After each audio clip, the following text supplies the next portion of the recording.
मेरी प्यारी सहेलियों, आप सबका बहुत बहुत स्वागत है आपके अपने चैनल घर की क्वीन में। तो आज हम बात करेंगे खाली समय के चमत्कार की। तो मेरी प्यारी सहेलियों, क्या आप लोग जानते हैं एक औरत की जिंदगी में सबसे मुश्किल काम क्या होता है? वो है सबको समय देना, लेकिन खुद को कभी समय न दे पाना। हर सुबह जब सूरज उगता है, हजारों घरों में एक जैसी कहानी शुरू हो जाती है। रसोई में बर्तनों की आवाज आ रही है, चाय की भाप उड़ रही है, बच्चों को जल्दी जल्दी तैयारी हो रही है, और एक महिला जो मुस्कुराते हुए सब संभाल रही होती है। दुनिया को लगता है कि वो घर संभाल रही है, पर असल में वो अपनी पूरी जिंदगी संभाल रही होती है। लेकिन इन सब के बीच एक सच बहुत चुपके से खो जाता है, उसका अपना समय। वो समय जो कभी उसके सपनों के लिए था, उसकी खुशियों के लिए था, उसकी खुद की पहचान के लिए था। धीरे धीरे वो समय गायब हो जाता है, और जब कोई उससे पूछता है तुम अपने लिए क्या करती हो, तो वो सिर्फ एक लाइन कहती है, मेरे पास समय ही नहीं है। ये लाइन सिर्फ शब्द नहीं, एक चीख है जिसे कोई सुनता ही नहीं।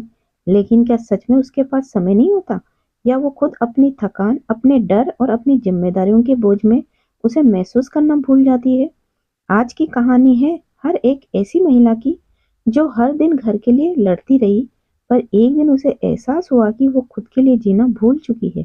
ये कहानी है खाली समय का चमत्कार की, एक ऐसा चमत्कार जो उसके जीवन को भीतर से बदल देता है। और शायद अगर आपने भी कभी अपने लिए वक्त निकालना भूल गए हो, तो ये कहानी आपका दिल जरूर छुएगी। तो आज की कहानी शुरू होती है एक साधारण सी गृहिणी की, जिसका नाम रीमा है। पर उसके भीतर छिपी ताकत असाधारण थी, वो ताकत जिसे वो खुद भी नहीं जानती थी। उसका दिन सुबह 5 बजे की घंटी से नहीं, बल्कि उसके मन में बैठे जिम्मेदारियों के अलार्म से शुरू हो जाता था। चाय बनाना, बच्चों का टिफिन तैयार करना, पति के कपड़े प्रेस करना, सफाई करना, खाना बनाना, कपड़े, फिर वही रूटीन। दिन भर हाथ रुकते ही नहीं थे, और दिमाग को चैन नाम की चीज नहीं थी। रीमा दिन में सबके लिए जीती, पर रात को तके पर सिर रखते ही एहसास होता, आज भी खुद के लिए कुछ नहीं किया। वो खुद से बार बार कहती, मेरे पास खाली समय ही नहीं है। उसकी ये लाइन उसका सच बन चुकी थी, पर असली सच कुछ और ही था। एक दिन उसकी 70 साल की पड़ोसी आंटी उनके थके हुए चेहरे के साथ सब्जी की टोकरी उठाए देख रही थी। आंटी बोली, रीमा, तुम इतनी थकी हुई क्यों रहती हो? वो बोली, क्या करूं आंटी, मेरी जिंदगी में खाली समय नाम की चीज ही नहीं है। सबकी जरूरतें पूरी करते करते मेरा दिन ही खत्म हो जाता है। आंटी मुस्कुराई और धीमे से बोली, बेटा, खाली समय किसी को नहीं मिलता, उसे बनाना पड़ता है, वरना जिंदगी तुमसे सब ले लेगी, पर बदले में कुछ भी नहीं देगी। रीमा को ये बात अजीब लगी, लेकिन दिल में कहीं यह चुभ गई। उस रात सबके सो जाने के बाद रीमा पहली बार खामोशी में बैठी। खिड़की से आती हवा उसे बता रही थी कि उसके पास थोड़ा सा समय तो है, पर वह उसे देख ही नहीं पा रही है। उसने सोचा, क्या सच में मेरे पास समय नहीं है, या मैं थकी हुई आदतों की कैदी बनी हुई हूँ?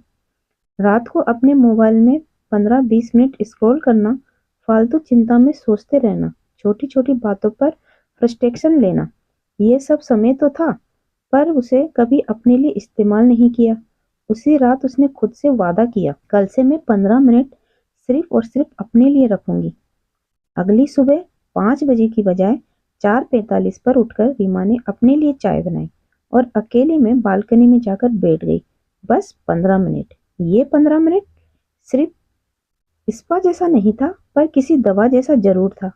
इन 15 मिनटों में उसने पहली बार महसूस किया कि वो जी रही है, वो सांसें ले रही है, और वो महसूस कर सकती है।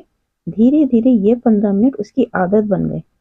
कभी वो योग करती, कभी डायरी में कुछ लिखती, कभी बस अपने सपनों के बारे में सोचती जो सालों पहले धूल खा रहे थे। और चमत्कार यहीं से शुरू हुआ। सबसे पहले उसके दिन अस्त व्यस्त होते थे, काम का ढेर, चिड़चिड़ापन, थकान। लेकिन 15 मिनट के इस खाली समय ने उसका जीवन की सारी गड़बड़ियों को धीरे धीरे ठीक कर दिया। अब वो जल्दी थकती नहीं थी, काम तेज और स्मार्ट तरीके से होने लगे, दिमाग शांत रहने लगा, बच्चों और पति पर चिड़चिड़ापन कम हुआ, चेहरे पर पहले से ज्यादा चमक, और सबसे बड़ी बात, उसने फिर से खुद को पहचानना शुरू कर दिया। ये सब देखकर उसका परिवार भी बदलने लगा, बच्चे ज्यादा सुनने लगे, पति ने भी उसके लिए समय निकालना शुरू किया। घर में एक अजीब सी शांति आ गई।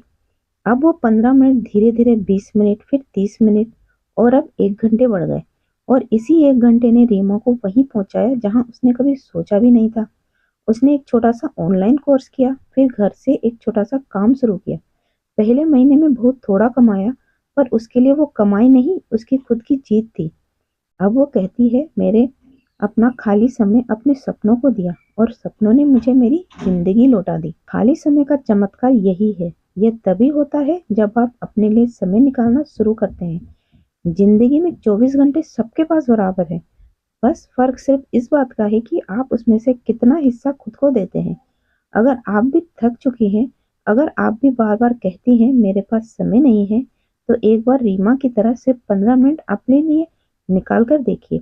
वही 15 मिनट आपकी पूरी जिंदगी बदल सकते हैं। अगर खाली समय का चमत्कार की ये कहानी आपके दिल को कहीं ना कहीं छू गई, अगर इसने आपको अपने बारे में सोचने की एक छोटी सी वजह दी, तो इसे सिर्फ सुनकर मत जाइए। इस चैनल का मकसद सिर्फ कहानियां सुनाना नहीं, बल्कि हर उन महिलाओं तक पहुंचाना है जो जिम्मेदारियों में खोकर कहीं खुद को भूल जाती है। अगर आप भी चाहती हैं कि आपकी जिंदगी में थोड़ा सुकून आए, थोड़ी रोशनी बढ़े और हर दिन एक नई शुरुआत बने, तो मेरे चैनल को सब्सक्राइब कीजिए। आपका एक छोटा सा सब्सक्रिप्शन किसी और औरत तक नई उम्मीद पहुंचाने में मदद करता है। वीडियो को लाइक जरूर करें ताकि हमें पता चल सके कि आप हमारी कहानियों और बातों से जुड़ती हैं। और हाँ, कमेंट में बताइए कि आप अपने लिए रोज कितना समय निकाल पाती हैं। आपका अनुभव शायद किसी और महिला के लिए प्रेरणा बन जाए। अगले वीडियो में फिर मिलेंगे एक नई कहानी, एक नए चमत्कार और एक नई उम्मीद के साथ। टेक केयर और याद रखिए, खुद को समय देना सबसे बड़ा प्यार है।